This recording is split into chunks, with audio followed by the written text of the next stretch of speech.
पुष्पराज जी, जैसे आपने कहा मैं फ्यूचर में आ गया हूँ जी सर। तो really I welcome to the future. कि घर में खांसी आ रही तो माँ कहती थी अदरक चूस ले, माँ कहती थी तुलसी पत्ता खा ले। दादी माँ के नुस्खे की पुस्तक आया करती थी। अब न दादी माँ हैं न उनके नुस्खे हैं। नोएडा के बड़े बड़े जो इंस्टीट्यूशंस हैं वहाँ से एमबीए किया बच्चा और अपना फ्लैट गिरवी रख के उसने एमबीए किया और एमबीए करने के बाद वो दूसरों के लिए फ्लैट बेच रहा है। तो साथ में हमने एक दूसरा हमारा टैग बनाया कि इंडिया की पहली एआई एनेबल्ड यूनिवर्सिटी तो हैं, लेकिन हमने ये भी कहा कि future university is a gateway to industry 5.0। अब इंडस्ट्री 5.0 की बात हो रही है जहाँ एचआई मतलब ह्यूमन इंटेलिजेंस और एआई मतलब आर्टिफिशियल इंटेलिजेंस दोनों मिलकर के साथ में काम कर रही हैं। पहली चैट जीपीटी बन रही है जिसका नाम है हनुमान एआई। जी जी। तो उसमें 5 बच्चे बरेली के काम कर रहे हैं उसकी बैकएंड टीम में। आपको जान के अच्छा लगेगा कि 5 बच्चों में 3 बच्चे फ्यूचर कॉलेज। हेलो हाय नमस्कार, स्वागत है आप सभी का इस कॉन्वर्सेशन में। मैं हूं फीवर एफएम से आरजे पुष्पराज और आज मैं पहुंच गया हूं फ्यूचर में। No, I am talking about future university. I am physically present here और आज इस कॉन्वर्सेशन में मेरे साथ एक स्पेशल गेस्ट जुड़े हैं फ्यूचर यूनिवर्सिटी से। He is professor doctor Pankaj Kumar Mishra ji. Sir, बहुत बहुत स्वागत है आपका इस कॉन्वर्सेशन में। और फीवर एफएम पर थोड़ा सा आपके बारे में जानना चाहूँगा सर। जो लोग हमें देख रहे हैं, जो लोग हमें सुन रहे हैं, वो आपके बारे में, आपकी पर्सनैलिटी के बारे में, आपके ऑरा के बारे में, आपके अचीवमेंट्स के बारे में जानना चाहेंगे। तो please go ahead and tell us something about yourself. Pushpraj ji, जैसे आपने कहा मैं फ्यूचर में आ गया हूँ जी सर। तो really I welcome to the future and it is not just a synonym or it's a catchy word we have used, but it's really a future of the universities. It's really the future of the Bareilly's higher education.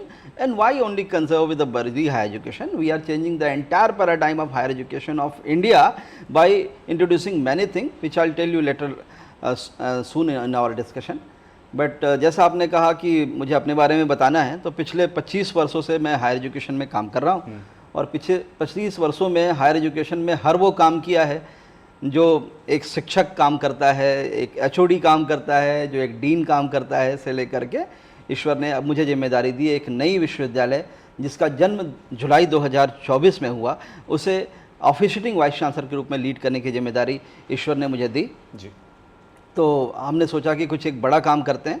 पिछले 25 वर्षों में हमने वो सारे काम किए जो higher education की दिशा को देखने का प्रयास किया। हमने वो सारे परिवर्तन भी देखे। आप भी जब 10वीं में थे तो सिलेबस चेंज हुआ, 12वीं में थे तो सिलेबस चेंज हुआ, सेंटर चेंज हुए, परीक्षाओं के मॉडल चेंज हुए, सब कुछ हमने अनुभव किया। पिछले 25 वर्षों में बहुत सारे रिसर्च पेपर पब्लिकेशंस, बहुत सारी पुस्तकें लिखी, quantum computing, natural language processing, art of numbers, ऐसे बहुत सारी हमारी जो स्क्रिप्ट्स हैं, जो पुस्तकें हैं वो अवेलेबल हैं। अमेज़न में हमने साइबर सिक्योरिटी पे पुस्तक लिखी, वो भी अवेलेबल है जी। देश की कोई भी ऐसी वाइस चांसलर समिट नहीं है जहाँ पर हमें बुलाया ना जाता हो, तो वहाँ भी हम अपने विश्वविद्यालय का प्रतिनिधित्व करते हैं। और ना केवल विश्वविद्यालय का प्रतिनिधित्व करते हैं बल्कि दूसरे वाइस चांसलर से क्या हेल्दी प्रैक्टिसेस उनकी यूनिवर्सिटी करी वो सीख करके अपने यहाँ इम्प्लीमेंट करने की कोशिश करते हैं। राइट। आपके लीडरशिप में फ्यूचर यूनिवर्सिटी एक नए माइलस्टोन्स क्रिएट कर रहा है, नई हाइट्स पे जा रहा है। तो थोड़ा सा आपसे जानना चाहूँगा, यूनिवर्सिटी की थ्रू आउट जर्नी आपके लीडरशिप में या आपसे पहले भी किस तरह से ये शुरुआत से अब तक ग्रो करता हुआ गया है और किस तरह के माइलस्टोन्स इसने अभी तक बनाए हैं, आगे क्या सब चेंजेस इधर हो सकते हैं, बच्चों के लिए क्या कुछ आ सकता है, थोड़ा सा वो बताएं सर। जी, जैसा कहते हैं ना कि और आगे एक्सपैंड कर रहे हैं, कुछ और बड़ा करें, इस प्रकार की भावना चांसलर साहब के दिमाग में थी।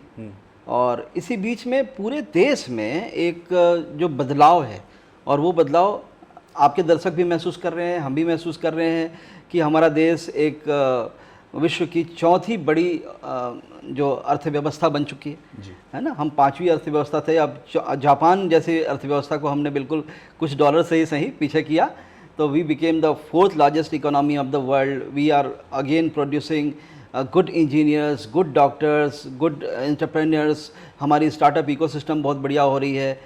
इसी बीच में राष्ट्रीय शिक्षा नीति का एक शगुफा ही कह लें आप, वो राष्ट्रीय शिक्षा नीति भी आई, NEP 2020 के रूप में सब जानते थे। स्कूली शिक्षा, विद्यालयीन शिक्षा, महाविद्यालयीन शिक्षा और यूनिवर्सिटीज़ की शिक्षा को बदलाव करने का प्रयास हुआ। कोइंसिडेंटली जुलाई 2024 में फ्यूचर ग्रुप ऑफ इंस्टीट्यूशन को यूनिवर्सिटी का दर्जा प्राप्त हुआ।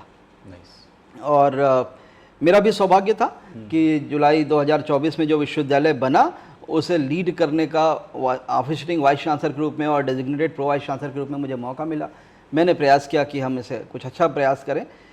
तो जो समय था वो जिसको कहते हैं ना ट्रांजिशन टाइम, तो ट्रांजिशन टाइम में क्या होता है, बहुत सारे बदलाव होते रहते हैं, बहुत सारी चीज़ें होती रहती हैं, और इन बदलाव के दौरान पे हमने देखा राष्ट्रीय शिक्षा नीति जो एक अपने आप में आमूलचूल परिवर्तन करने की व्यवस्था और की ताकत रखती थी। तो चूंकि हमारा जन्म ही हुआ विश्वविद्यालय के रूप में जुलाई 2024 में, और एनईपी इम्प्लीमेंटेशन का आदेश एनईपी 2020 में आ गया था, तो हमारे पास सबसे बड़ी चुनौती थी और सबसे पहली चुनौती थी कि चूंकि हमारा जो एस्टैब्लिशमेंट है 2024 में है, तो पहला काम था हमारा कि राष्ट्रीय शिक्षा नीति का 100% क्रियान्वयन हम करें जी। ये चुनौती सिर्फ मेरे पास थी और मेरे साथ बने और दूसरे विश्वविद्यालयों के पास में थी। जो पुराने विश्वविद्यालय हैं उनके पास एक बहाना था कि यस वी आर डूइंग, या NEP is about to implement, तो वो वाइस चांसलर बड़े शान से कहते थे team is working on it, we have deputed a team. लेकिन हमारे पास वो नहीं था, हमारे पास तो डे 1 से चैलेंज था कि we have to implement NEP.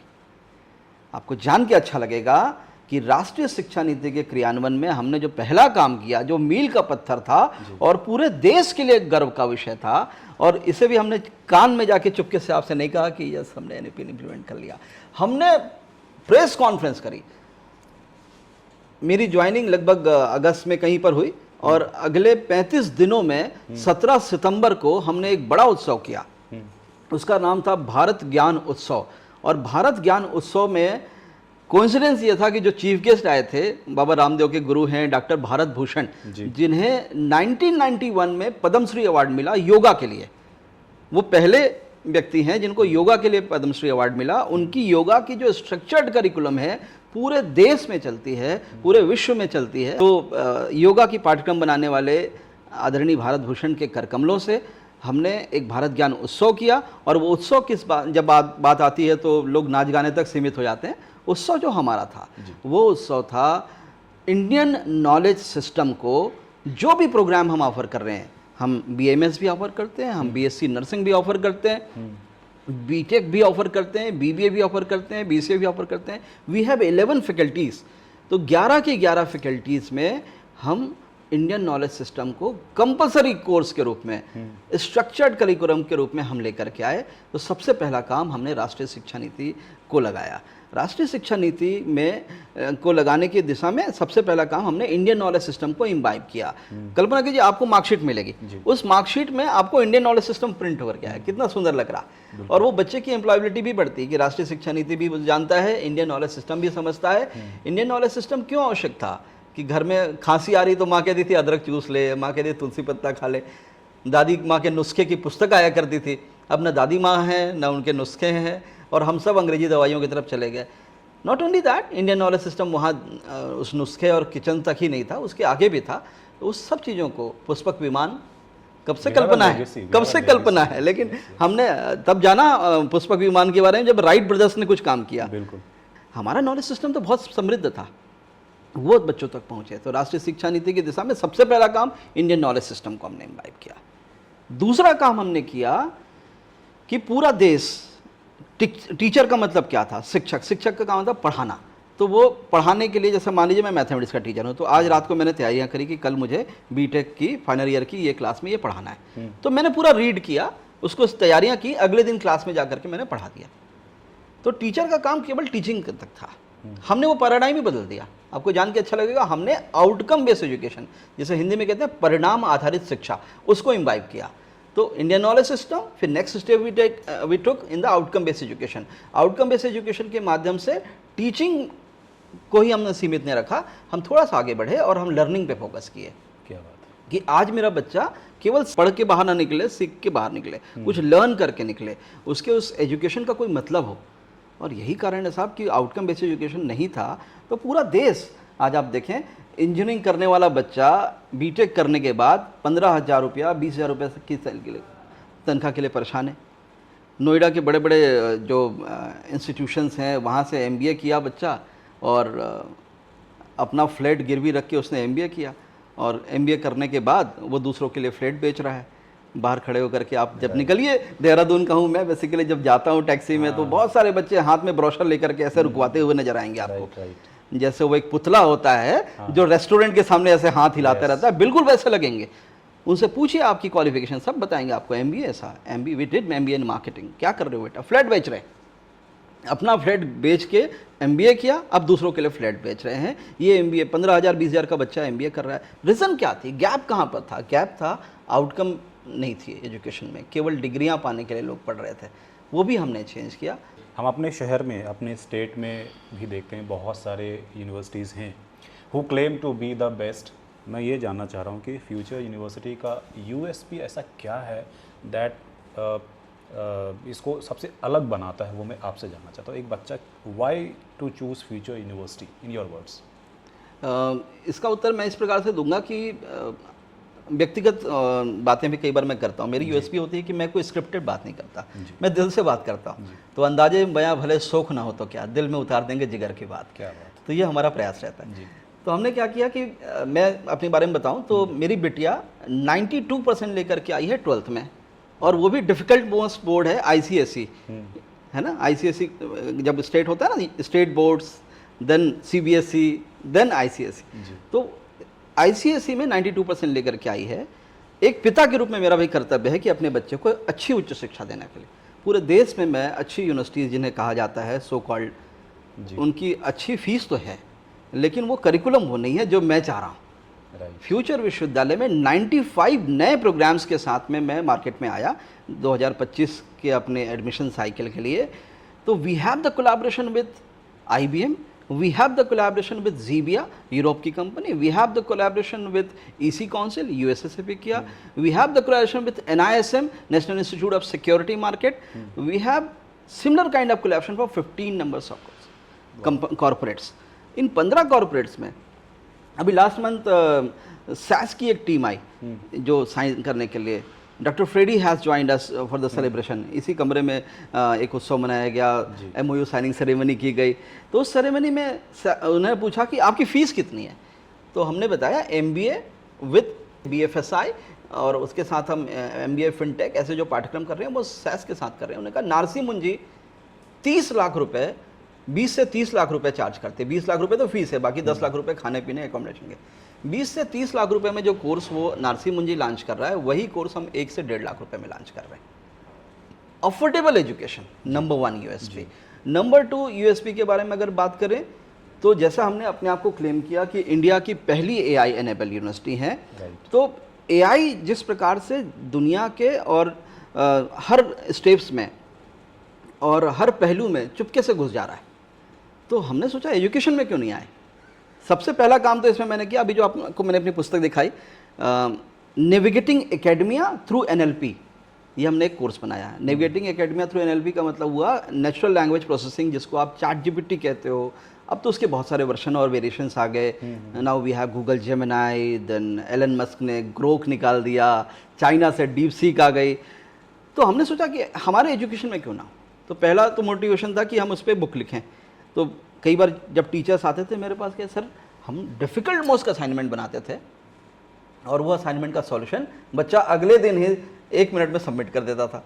हम कहते थे इसे 10 तारीख तक सबमिट करना है, बच्चा अगले दिन सबमिट कर देता था। कहाँ से? ChatGPT से उठा के उसने जो असाइनमेंट बनाया उसको डाला, उसके आंसर आ गए। उसने हाथ से लिखना है तो प्रिंट निकालना है तो जो भी करके उसने कर दिया। ChatGPT was taken as a threat, as a challenge for the academician। वहीं पर हमने निर्णय लिया फ्यूचर यूनिवर्सिटी में कि हम आर्टिफिशियल इंटेलिजेंस को सिलेबस में भी लगाएंगे। हर बच्चा, जैसे इंडियन नॉलेज सिस्टम के बारे में मैंने बताया कि इंडियन नॉलेज सिस्टम को जैसे हर बच्चा जो BBA कर रहा है, BCom कर रहा है, BCA कर रहा है, सब पढ़ेगा जी। ऐसे ही फर्स्ट सेमेस्टर में आप मेरे यहाँ से कोई भी कोर्स करें, आपका भतीजा कोई भी कोर्स करे, AI फॉर एवरीवन हम एक कोर्स कराएंगे। थर्ड सेमेस्टर में AI फॉर डोमेन कराएंगे। फॉर एग्जाम्पल BBA और MBA करने वाला बच्चा क्या बनने वाला है? मैनेजर बनने वाला है। तो थर्ड सेमेस्टर में AI फॉर मैनेजर।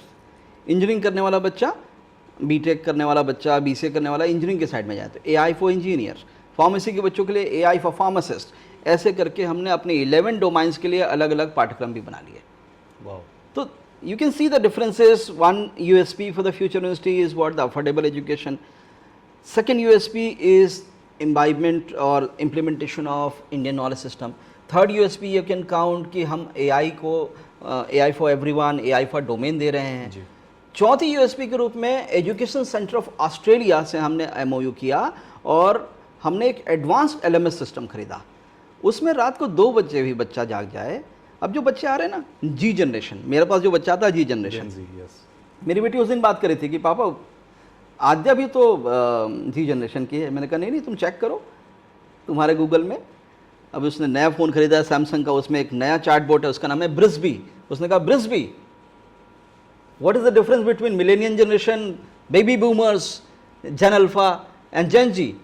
तो उसने बताया कि 2010 के बाद जो बच्चे पैदा हुए हैं उन्हें जेन अल्फा कहा जाता है। जी। तो मैं कहा बेटा अब वो जेन अल्फा है। तो जेन अल्फा जनरेशन और जेन जी जनरेशन में कितनी डिफरेंसेस है वो अपने घर पे मैं देखता हूँ। सबसे बड़ी प्रॉब्लम हायर एजुकेशन की, स्कूल एजुकेशन की क्या थी कि मिलेनियन जनरेशन जहाँ पे मैं हूँ, बेबी बूमर्स जो मेरे से जो सीनियर टीचर्स हैं वो पढ़ा रहे हैं किसको? जेन जी को पढ़ा रहे हैं। जेन जी की कैपेबिलिटीज़ है रात को 2 बजे तक मोबाइल को ऐसे बाएं हाथ में टांग के रखना और बाईं उंगली से स्क्रॉल करने की क्षमता विकसित करना। हालांकि ये बाकी जनरेशन्स भी कर ली हैं आज धीरे धीरे, लेकिन सुबह 4 बजे ब्रह्म मुहूर्त में उठने की हिम्मत जेन जी में नहीं है, जेन अल्फा में नहीं है, लेकिन वो मेरे पास में है। राइट। तो माय पॉइंट इज व्हाट कि डिफरेंसेस ऑफ द जनरेशन्स को समझना था।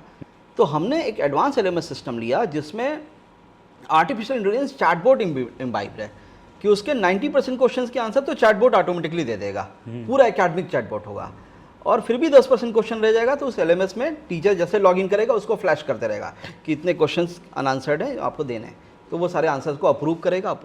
तो I mean to say the personalised learning is the another USP what we have added in the future university. तो इस तरीके से आप देखें तो अफोर्डेबल एजुकेशन किया, सब कुछ किया, उसके बाद भी कहें ना तो मज़ा नहीं आया, मतलब लगा कि अभी और काम बाकी है। तो हमने देखा यार कि everybody is talking about the smartphone, smart AC, smart computer, smart mobile, right, लेकिन जो सिलेबस है वो स्मार्ट नहीं है। सिलेबस आज भी हम पुराना सिलेबस पढ़ा रहे हैं। जब यूनिवर्सिटीज़ बनती हैं तो सिलेबस बनाना है तो क्या करें, बोले फलाना यूनिवर्सिटी जो अच्छी यूनिवर्सिटी उसकी वेबसाइट में जाइए, उसका सिलेबस डाउनलोड कर लीजिए। डीन्स को जब हम प्रेशर बनाते हैं, डीन्स कहीं ना कहीं कोई भी सिलेबस उठा के ले आए, तो syllabus was not moving at the right place. तो हमने सिलेबस पे भी काम किया और हमने कोशिश किया कि इंडस्ट्री के साथ में वो किया जाए। तो साथ में हमने एक दूसरा हमारा टैग बनाया कि इंडिया की पहली एआई एनेबल्ड यूनिवर्सिटी तो हैं, लेकिन हमने ये भी कहा कि future university is a gateway to industry 5.0। Right. तो इंडस्ट्री 5.0 क्या है, इस पे हम और बात करेंगे। Coming to that. राइट या सो बट इससे पहले मैं, आप एआई की बात कर रहे हैं और आप साइबर एक्सपर्ट भी हैं। अभी टाइम एआई का है, आने वाला समय तो और भी ज़्यादा एआई इसमें आने वाला अंदर।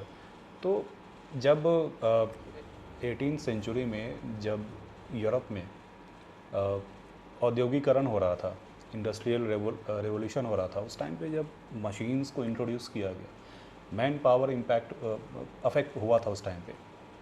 तो एक मेरा पर्सनल क्वेश्चन है कि आपको लगता है कि एआई कुछ इस तरह से अफेक्ट कर सकता है मैन पावर को, कुछ इसमें पॉजिटिव नेगेटिव कुछ भी इसके क्या एस्पेक्ट्स हैं वो आपसे जानना चाह रहा हूँ। Very good question, very good question. जी।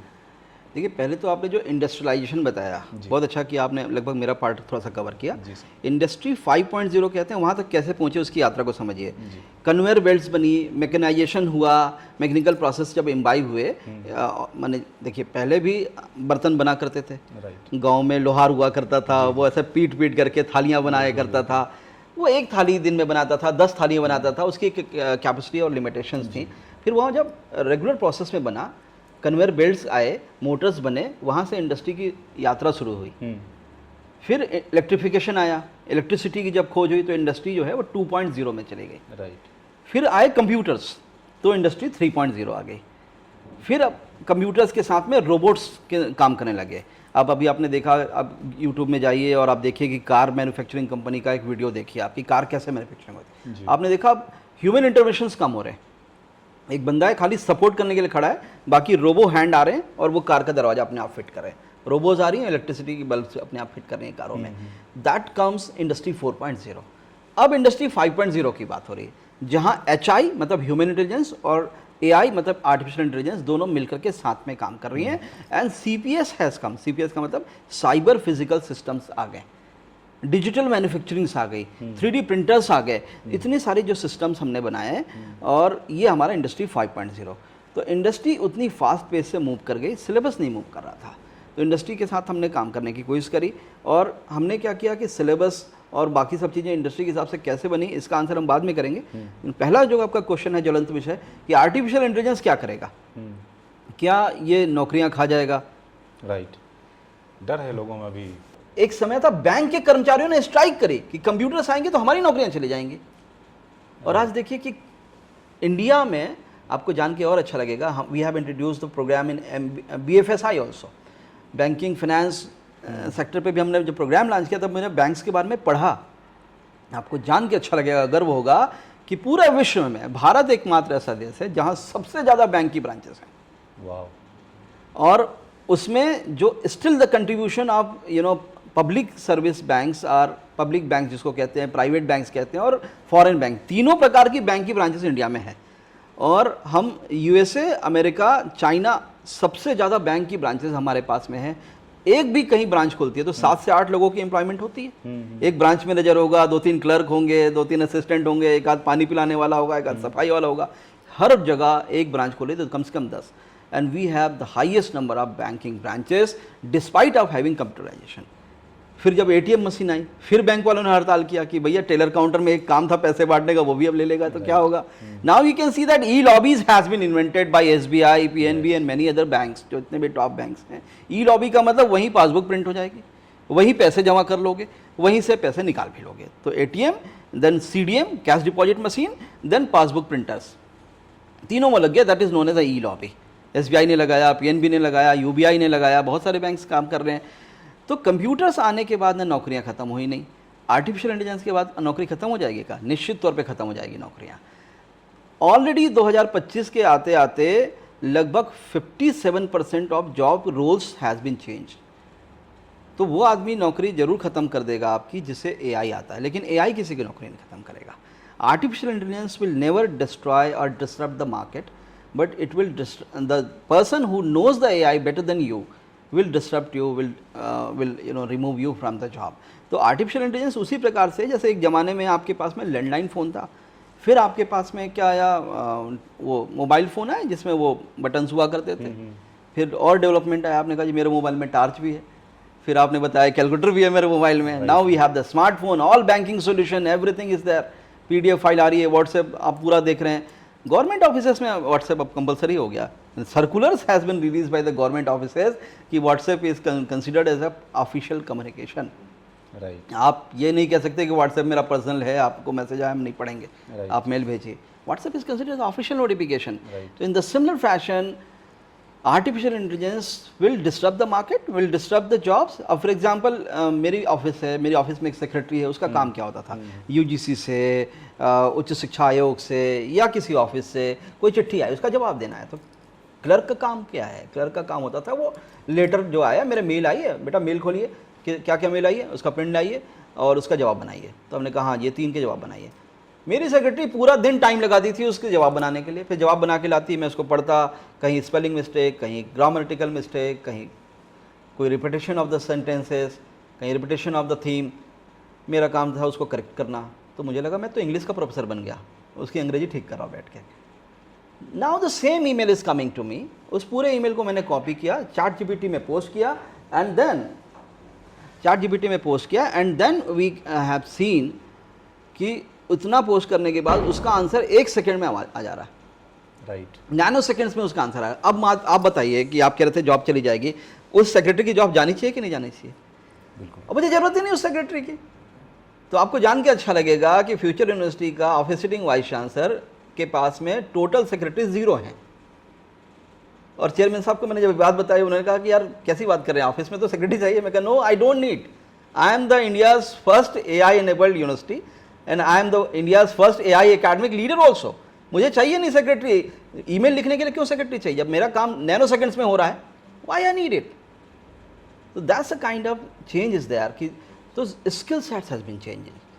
कल मेरे को एक व्हाट्सएप आया, एक बंदे ने कहा, किसी ग्रुप से मेरा नंबर निकाला, उसने कहा सर अगर किसी को हिंदी टाइपिंग करानी हो या अंग्रेजी टाइपिंग करानी हो तो मेरा नाम रिकमेंड कर दीजिएगा, मेरी बड़ी मदद हो जाएगी। मैं 70 शब्द प्रति मिनट अंग्रेजी में टाइप कर लेता हूँ और 40 शब्द प्रति मिनट हिंदी में टाइप कर लेता हूँ। और something he told here the message is with me, I can show you. एक टाइम था प्राइड करते थे लोग कि भैया हम टाइपिंग किए 70 शब्द प्रति मिनट हम टाइप कर लेते हैं, दैट वाज अ प्राइड।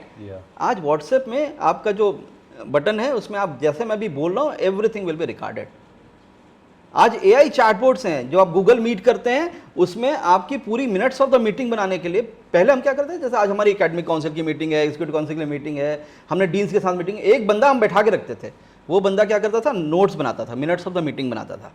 आज वो सारा मिनट्स ऑफ द मीटिंग आपका चैट GPT बना लेता है, आपकी AI बना लेती है। तो why don't we leverage the AI, right?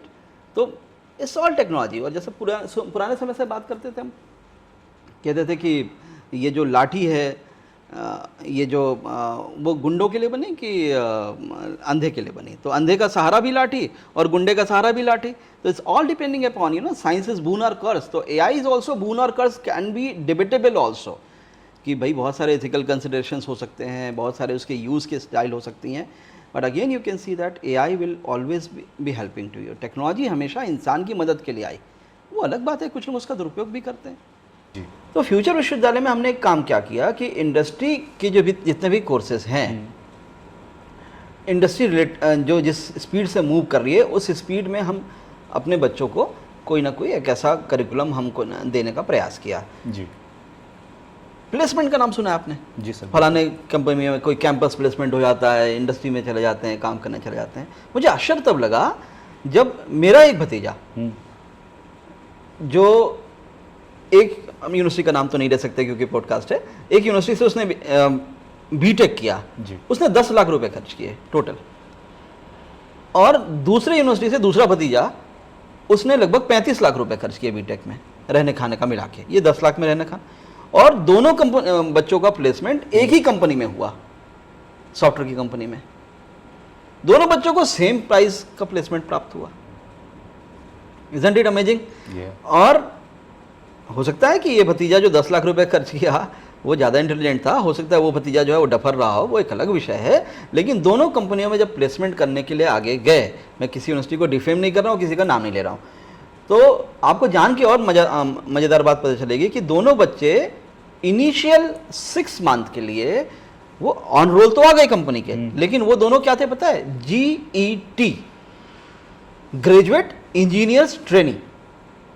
तो GET का मतलब ग्रेजुएट इंजीनियर्स ट्रेनी। अब ग्रेजुएट इंजीनियर्स ट्रेनी क्या करता है कि वो 6 महीने तक उसको पढ़ाया जाता है जी। यानी इंडस्ट्री कहती है कि भैया आपके बच्चे में कैलिबर है, हमने उसको ले तो लिया, लेकिन हमारे काम का नहीं है, इसलिए उसकी जो भी सैलरी डिसाइड होती है उसको 50% ही मिलती है, और उसे काइंड ऑफ स्टाइफन कहा जाता है। सैलरी भले कह देते हैं मजाक में, लेकिन वो 20,000 25,000 ऐसी सैलरियाँ मिलती हैं, स्टाइपेंड है कि उसमें उनको खाना मिल जाता है, मेस मिल जाती है, रहने खाने के अलावा 20-25,000 रुपये में मिल जाता है। 6 महीने की ट्रेनिंग के बाद या कुछ कंपनियों में साल भर की ट्रेनिंग के बाद उन बच्चों को बना दिया जाता है इंजीनियर्स, एग्जीक्यूटिव ऑफिसर, जो भी उनके डेजिग्नेशन होते हैं, सॉफ्टवेयर डेवलपर, और उनकी सैलरी दुगनी हो जाती है, यानी कि एक्चुअल मिलने लग जाती है। तो पहले 20 मिल रहा था, अब 40 मिलने लग जाता है। 6 महीने में ऐसा क्या हो गया? 6 महीने वो बच्चा इंडस्ट्री के काम का हो गया। राइट। बहुत दिनों से मेरे दिमाग में था कि जब मुझे मौका मिलेगा तो मैं इंडस्ट्री से दोस्ती करूंगा, कंपनी से दोस्ती करूंगा कि भैया 6 महीने में आप ऐसा क्या चमत्कार कर देते हो जो हम 4 साल में नहीं कर पाते अपने बच्चों के साथ में। तो हमने जब दोस्ती करी और वो सिलेबस, वो करिकुलम हमने मिला, हमने ढूंढा, और हमने सोचा कि इन सिलेबस को जो 6 महीने में इंडस्ट्री सिखाती है उसको हम अपने यहाँ फर्स्ट सेमेस्टर से ही पढ़ाना शुरू कर देंगे। बड़ा गेम चेंजर था ये हायर एजुकेशन में। लेकिन भाई साहब, जो सिलेबस को देखा हमने तो लगा यार इस सिलेबस को हम डिलीवर नहीं कर सकते, क्योंकि इसके लिए चाहिए एक्सपेरिएंशियल लर्निंग, इसके लिए चाहिए एक्सपर्ट ट्रेनर। टीचर से नहीं होगा, ट्रेनर्स चाहिए इसके लिए, इंडस्ट्री के एक्सपर्ट ट्रेनर्स जो इंडस्ट्री में इतने दिनों से काम कर रहे हैं वो चाहिए हमें। तो इसके लिए फिर हमने डीप इमर्शन किया। एक होता है MOU, एक होता है डीप इमर्शन। डीप इमर्शन में हमने क्या किया, IBM से फॉर एग्जाम्पल, Xebia से फॉर एग्जाम्पल, L&T से फॉर एग्जाम्पल, हमने MOU किया कि आपका ही सिलेबस, आपका ही ट्रेनर, और आपकी ही एक्सपीरियंशियल लर्निंग के लिए आपका इंटर्नशिप, और बाद में बच्चा कंप्लीट करे तो आपका ही प्लेसमेंट। राइट। तो L&T, Xebia, देन IBM और एक्ल अकेडमी, NISM, ऐसे लगभग 15 कंपनियों से हमने जब MOU किया, और उन सारी कंपनियों से हमने यही शर्त रखी कि आपका टीचर आएगा कैंपस में पढ़ाएगा, और बदले में 30 बच्चों की गारंटी, कहीं 60 बच्चों की गारंटी हमने दी। तो बहुत सारे ऐसे पाठ्यक्रम बनाए अब जैसे पाठ्यक्रम के बारे में पूछ रहे थे आप, ऐसे पाठ्यक्रम जो आपको अच्छा लगेगा जान के, अभी उत्तर प्रदेश सरकार 3700 करोड़ रुपए का इन्वेस्टमेंट झेवर में कर रही है फॉक्सकॉन कंपनी के साथ में, और वहां पे सेमीकंडक्टर हब बन रहा है, सेमीकंडक्टर के रूप में झेवर में डेवलप किया जा रहा है एक अलग से कंपनी। 3700 करोड़ का इन्वेस्टमेंट है। तो आपको नहीं लगता कि सेमीकंडक्टर की जो बच्चा पढ़ाई करेगा उसकी जॉब लग जाएगी? बिल्कुल। कोई भी लेमैन भी कह सकता है यार सेमीकंडक्टर की कंपनी लग रही है, जॉब किसकी प्रायोरिटी लगेगी? जो सेमीकंडक्टर का कोर्स किया है। राइट। मुझे नाम बताइए संस्थाओं की जो सेमीकंडक्टर के कोर्स करा रहे हैं आपकी जानकारी में? कोई नहीं है यार। नहीं। और मैं इतनी गारंटी से क्यों कह रहा हूं? क्योंकि मैं खुद एक पिता हूं, मैं खुद ही ढूंढ रहा हूं, कई यूनिवर्सिटीज ढूंढ रहा हूं अपनी बेटी की शिक्षा के लिए, उच्च शिक्षा के लिए, तो यूनिवर्सिटी मिल ही नहीं रही, और मिल रही है तो उनकी फीस इतनी ज़्यादा। तो अफोर्डेबल एजुकेशन के साथ can you imagine the future universities offering the course and the programs on semiconductor also. Electric vehicle के बारे में बात हो रही है, we have the courses in electric vehicles also. L and T के साथ हमने टाई अप किया साइबर सिक्योरिटी, सॉरी एल&टी के सामने टाई अप किया हमने सेमीकंडक्टर के कोर्सेज के लिए, इलेक्ट्रिक व्हीकल के कोर्सेज के लिए। Then we have the programs for the mechanical engineering also. Mechanical engineering को हमने देखिए जहाँ पर आईटीज़ और एनआईटीज़ में एडमिशन नहीं हो रहा है मैकेनिकल इंजीनियरिंग में, हमने रिवाइव करने की कोशिश करी। मैकेनिकल इंजीनियरिंग के साथ में हमने लगाया CPS, cyber physical system and digital manufacturing. तो साथ में क्या किया, मैकेनिकल इंजीनियरिंग का कोर्स तो पढ़ रहा है, कंप्यूटर साइंस भी पढ़ रहा है साथ में, तो उसको डबल फायदा कि he is equally acceptable as a mechanical engineer, साथ में उसको कंप्यूटर साइंस की भी स्किल पता है। सिविल इंजीनियरिंग को हमने कर दिया स्ट्रक्चरल इंजीनियरिंग साइंस स्पेशलाइजेशन के साथ में। इलेक्ट्रिकल इंजीनियरिंग, इलेक्ट्रॉनिक्स इंजीनियरिंग को हमने ईवी के स्पेशलाइजेशन के साथ डाल दिया। दुनिया इलेक्ट्रिक व्हीकल के बारे में बात कर रही है। Can you imagine future university talking about HFC, hydrogen fuel cells पे हम काम कर रहे हैं। फिर आज सुबह सुबह आप पहला फोन दिन में लगाते हैं, कौन बात करता है? अमिताभ बच्चन बात करते हैं आजकल। कहते हैं हर घंटे हर दिन 6000 से ज़्यादा लोग जो है साइबर अपराधियों में फंस रहे हैं, किसी को पैसे डबल करने की जल्दी है, किसी को अपने स्टाइल से अमिताभ बच्चन बताते हैं, मैं उनको मिमिक नहीं कर सकता, लेकिन आइडिया क्या है, साइबर सिक्योरिटी, साइबर क्राइम बढ़ेंगे कि नहीं बढ़ेंगे? जहां राज्य सरकारों ने, केंद्र सरकारों ने कहा कि अमिताभ बच्चन या कोई एक कॉलर ट्यून चला दिया जाए, साइबर सिक्योरिटी के लिए अवेयरनेस फैलाया जाए, और साइबर क्राइम के लिए जानकारी ही बचाव है, जानकारी ही और जागरूकता ही समाधान है, वो वहाँ पे सोचते हैं। फ्यूचर यूनिवर्सिटी सोचता है कि हम साइबर सिक्योरिटी के कोर्सेज लेकर के आए। साइबर सिक्योरिटी के कोर्सेज के लिए हमने स्टडी करी, विजहैक, क्विक हिल, ईसी काउंसिल, ऐसे बड़े कॉर्पोरेट हैं जो साइबर सिक्योरिटी में काम कर रहे हैं। अगर आपको यूएस की आर्मी में भी भर्ती होना है तो साइबर सिक्योरिटी के कोर्स की सर्टिफिकेट चाहिए। कौन देगा वो सर्टिफिकेट? तब माना जाएगा। क्विक हिल का नहीं माना जाएगा, विजहैक का नहीं माना जाएगा, ईसी काउंसिल का माना जाएगा। ईसी काउंसिल यूएसए की एक संस्था है। हमने इसी काउंसिल के साथ एमओयू करके साइबर सिक्योरिटी के 4 पाठ्यक्रम निकाले, BBA in cyber security, MBA in cyber security, BCA in cyber security and MTech in cyber security. फिर पूरी दुनिया बात कर रही है एआईएमएल, तो उसमें भी हमने कहा चलिए उसके लिए बेस्ट कौन है, तो IBM is best in artificial intelligence, GBI is best in data science, हर कुछ डेटा है। और इंडिया के बारे में बताएं तो लगभग 57% of the population is having smartphone. हम जितना डेटा कंज्यूम करते हैं एक महीने में, पूरा विश्व नहीं कंज्यूम करता। We are highest consumer of the data. पूरे विश्व में सबसे सस्ता इंटरनेट हमारे पास, ₹1.16 का पर जीबी इंटरनेट का खर्चा है, डिपेंडिंग अपॉन योर रिचार्ज। तो उस पावर को, कैपेबिलिटीज़ को, आज फेसबुक क्यों फ्री है, व्हाट्सएप क्यों फ्री है? There is nothing is free in this world, right? कुछ भी अगर फ्री है that means you are the user, you are the person, you are the product, right? Facebook free है तो वो आपकी जो डेटा है, आपकी जो लाइकिंग है, उसने कहा ना कि मैंने अभी खाने में 3 रोटी खाई है और साथ में कढ़ाई पनीर खाया है, मेरे से ज़्यादा एलन मस्क जानता है इस बात को, मेरे से ज़्यादा मार्क जुकरबर्ग जानता है, गूगल जानता है, सुंदर पिचाई जानते हैं मेरे बारे में ज़्यादा गूगल में कि मैं कहाँ पर काम क्या कर रहा हूँ। तो हर चीज़ अपडेट है, वो हर चीज़ डेटा है। तो डेटा एनालिटिक्स पे कौन काम कर रहा है? जीबिया काम कर रही है। जीबिया के साथ हमने बिग डेटा पे प्रोग्राम लेकर के आए, डेटा एनालिसिस पे प्रोग्राम लेकर के आए।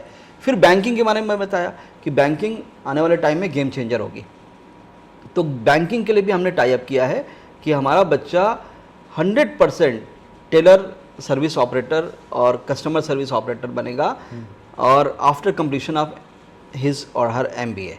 तो एमबीए किया और 1 महीने की गारंटी। इसके लिए हमने बजाज अलायंस से भी टाई अप किया, बजाज फिनसर्व से भी टाई अप किया, बजाज फिनसर्व से टाई अप किया, और इसके अलावा हमने एक PFSI के जो प्रोग्राम है हमारे, उसको लॉन्च करने के लिए institution of professional banking Chandigarh से टाई अप किया, जो 100% लिख के देने को तैयार हैं कि ये बच्चा जो है बैंक में जॉब लगेगी और अगले 8 वर्षों के अंदर वो ब्रांच मैनेजर तक पहुंचेगा, उस पूरी की हैंड होल्डिंग वो करेंगे उसको। इस तरीके से आप देख पा रहे हैं कि साइबर सिक्योरिटी, फिर आपकी semiconductor technology, electric vehicle, hydrogen fuel cell, फिर हम बात करें बैंकिंग की तो बैंकिंग एंड फाइनेंस सर्विसेज में काम कर रहे हैं, फिनटेक पे काम कर रहे हैं। Name the institution who is operating the courses like capital market, आपने सुना BBA capital market, MBA capital market, ऐसे कोर्सेज भी लेकर के आए। कंप्लीटली पूरी हायर एजुकेशन की पैराडाइम चेंज करी, आर्टिफिशियल इंटेलिजेंस का फ्लेवर डाला, इंडियन नॉलेज सिस्टम का तड़का डाला, और इन सब के अलावा और भी प्रयास किया कि बच्चों के अंदर हैप्पीनेस इंडेक्स बढ़े। इसके लिए हम देश की दूसरी यूनिवर्सिटी हैं जो अपने कैंपस में हैप्पीनेस सेंटर भी चला रहे हैं। वाह। संडे के बाद क्या दिन आता है? डिप्रेशन वाला दिन? नहीं, संडे के बाद जो दिन होता है डिप्रेशन होता है ना, लोगों ने कहा 16 प्रकार के दुख होते हैं, तो एक बड़ा दुख होता है संडे के बाद Monday. That's bay Monday. Bay Monday actually, right. आपको जान के अच्छा लगेगा कि हमारे यहाँ मंडे होता ही नहीं फ्यूचर यूनिवर्सिटी में। हमारे यहाँ होता है मंडे का नाम है मार्वलस मंडे, ट्यूसडे का नाम tech Tuesday, Wednesday is a wow Wednesday, Friday is a fantastic Friday, Thursday is a thoughtful Thursday. अब केवल नाम के लिए नहीं है, क्या करते हैं हम इसमें? मार्वलस मंडे के दिन मैनेजमेंट का गुरु आता है और लेक्चर डिलीवर करता है, इंडस्ट्री में क्या चेंज है। टेक ट्यूसडे के दिन कोई टेक जाइंट IBM, Xeria, यहाँ से जो एक्सपर्ट है वो आएगा और हमारे बच्चों को टेक्नोलॉजी के बारे में बताएगा कि what are the recent changes, recent development in the technologies going on. Wow Wednesday के दिन हम साथ में बैठ के मूवी देखते हैं बच्चों के साथ में कैंपस में, मूवी स्क्रीनिंग करते हैं, सुबह का नाश्ता छोले भटूरे से रहकर रात को कढ़ाई पनीर तक हम सर्व करते हैं, पूरा दिन वाव क्रिएट करते हैं। फैंटास्टिक फ्राइडे के दिन हम टैलेंट शोज करते हैं, थॉटफुल थर्सडेज, तो many other events what we are doing. Happiness index बच्चों की जूम करके बढ़ी हमारे यहाँ आने के बाद में। तो एक तो भाई आप इंडियन नॉलेज सिस्टम, फिर इंडस्ट्री ओरिएंटेड, फिर AI के बारे में बात कर रहे हो, ऐसे सारे पैराडाइम को चेंज करने के बाद फिर समझ में आया कि ये जो यूनिवर्सिटी है ये आज की यूनिवर्सिटी नहीं, ये फ्यूचर की यूनिवर्सिटी है। जिस पाठ्यक्रम है ये फ्यूचरिस्टिक पाठ्यक्रम है, वो सब करके हम आए। प्लेसमेंट का यहाँ पे किस तरह की कंपनी से टाइप है, यहाँ पे प्लेसमेंट का रिकॉर्ड कैसा रहा है, थोड़ा सा वो बताएं, और किस तरह से बच्चों को तैयार किया जाता है इस चीज़ के लिए? अच्छा क्वेश्चन है आपका जी sir. Future group of institution के रूप में वैसे तो हम 15 सालों से हैं जी। और 15 सालों से हमने अपने स्तर पे बहुत अच्छा प्रयास किया। हमने राज्य स्तरीय प्लेसमेंट मेला भी लगाया जी। हमने जिला स्तरीय प्लेसमेंट मेला भी लगाया, और अभी रिसेंटली 2-4 दिन पहले हमारे पास में जॉब फेयर हमने किया था जिसमें 110 कंपनियों को न्योता दिया गया था। और आपके घर में शादी भी होती है तो जितनों को कार्ड दो उतने लोग नहीं आते आजकल, तो 88 companies were on the board, तो 88 कंपनियाँ आई और लगभग बहुत सारे बच्चों को ऑफर लेटर मिला। ऑल ओवर बरेली से बच्चे पार्टिसिपेट किए हमारे बच्चों के अलावा भी। तो वो तो हम करते रहते हैं, we have dedicated placement officers. But placement officer का TNP सेल का काम क्या होता है?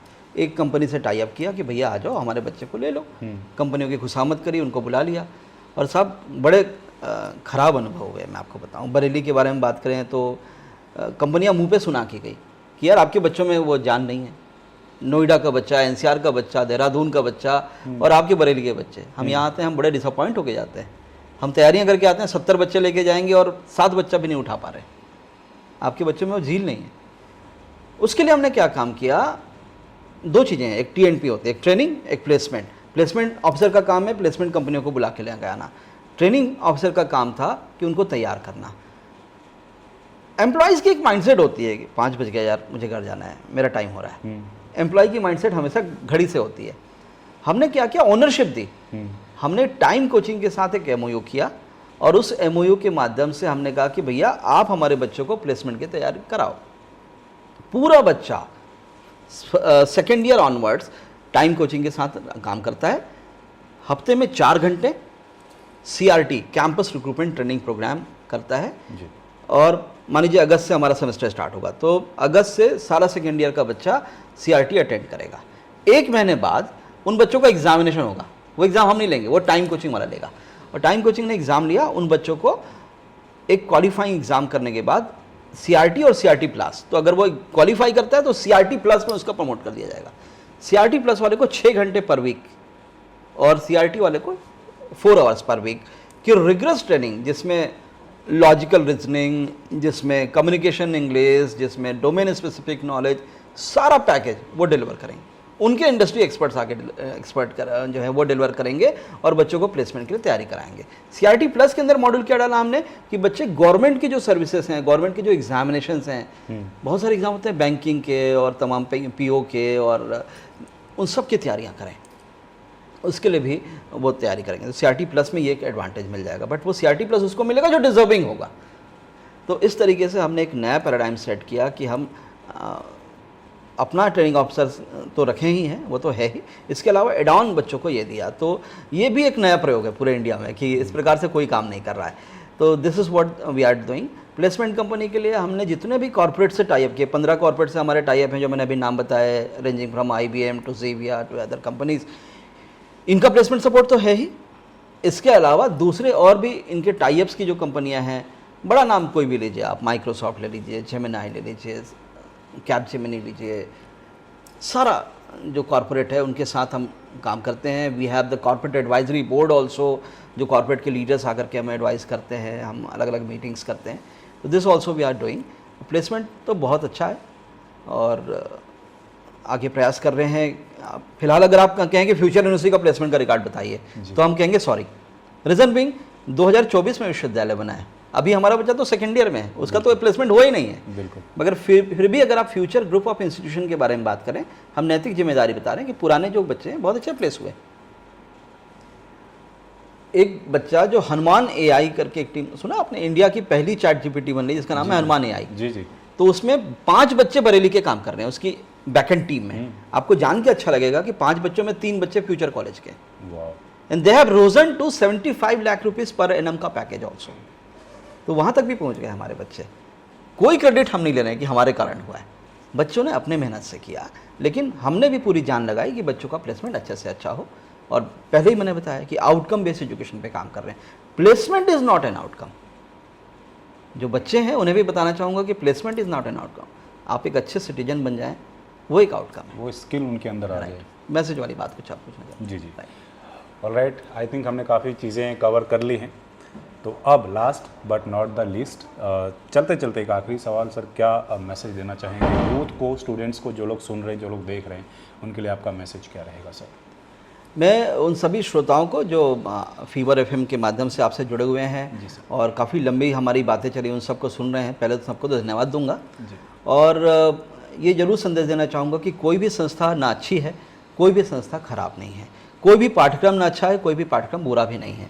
जो भी पाठ्यक्रम आप चुनोगे उस पाठ्यक्रम को आप बड़ी शिद्दत से, मैं खासकर 12वीं पास उन युवाओं से कहना चाहूँगा कि बेटा जो भी पाठ्यक्रम आप चुनो, चाहे BBA कर रहे हो, BCA कर रहे हो, BTech कर रहे हो, जो भी पाठ्यक्रम आप चुन रहे हो, उस पाठ्यक्रम को पूरी शिद्दत के साथ, पूरी मेहनत के साथ में आप उसे एक तपस्या समझ करके उस पाठ्यक्रम को पूर्ण करना और कोशिश करना कि कोई ना कोई एक नया स्किल, कोई ना कोई एक नया सर्टिफिकेट, चाहे गूगल से हो, चाहे माइक्रोसॉफ्ट से हो, चाहे AC काउंसिल से हो, जरूर प्राप्त करने की कोशिश करना। ऐसा ना हो कि 4 साल के बाद आपके BTech या 3 साल के बाद आपकी जो BCA BBA करने के बाद आप बाहर निकलोगे, अपना CV बना रहे हो तो केवल आप लिख रहे हो 10वीं में इतने अंक आए, 12वीं में इतने अंक आए और BBA BCA में इतने अंक आए। ये आपकी CV नहीं होनी चाहिए। आपकी CV बड़ी समृद्ध होना चाहिए। हमारा सपना है हमारे फ्यूचर यूनिवर्सिटी में कि एक एक बच्चा जो आए उसकी जब CV बनाए वो अपने प्लेसमेंट कंपनी के पास जाने के लिए, हर बच्चे के पास में ग्लोबल सर्टिफिकेशन होना चाहिए, हर बच्चे का पार्टिसिपेशन एक्स्ट्रा करिकुलर एक्टिविटीज़ में होना चाहिए,